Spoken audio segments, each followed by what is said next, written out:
le Dhammapada, les dits du Bouddha, les paroles de l'éveillé. Chapitre 12, versets sur le soi. Si l'on sait que l'ego est cher à soi-même, on doit bien protéger sa personne. Tout au long des 3 âges, le sage reste vigilant. On doit en premier pratiquer sa personne dans ce qu'il convient. Seulement après peut-on instruire un autre.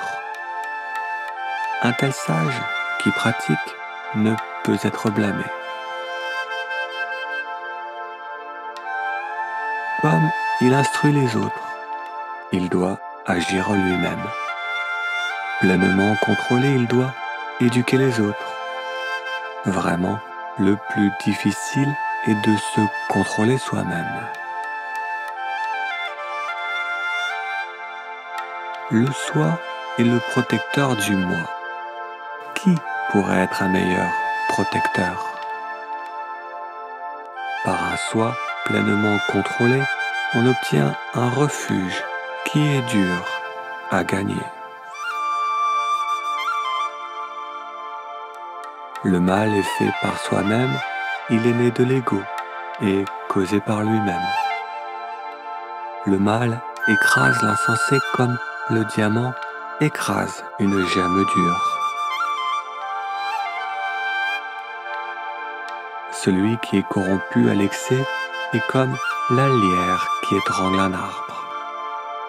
Il se fait plus de mal à lui-même qu'aucun ennemi ne saurait lui faire.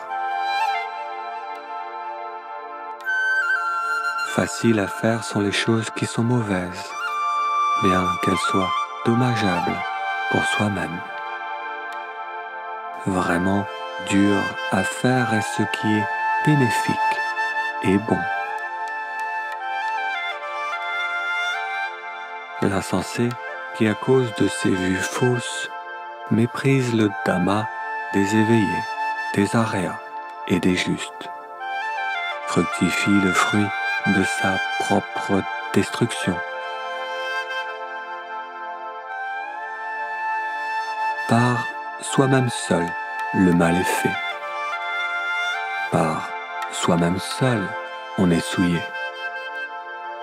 Par moi, le mal ne sera pas accompli. Mon ego en sera purifié. Pureté et impureté dépendent de soi. Nul ne purifie un autre. Pour le bien des autres, aussi grand soit-il, ne négligez pas votre propre bénéfice. C'est en percevant clairement son propre intérêt que l'homme fait les efforts pour y arriver.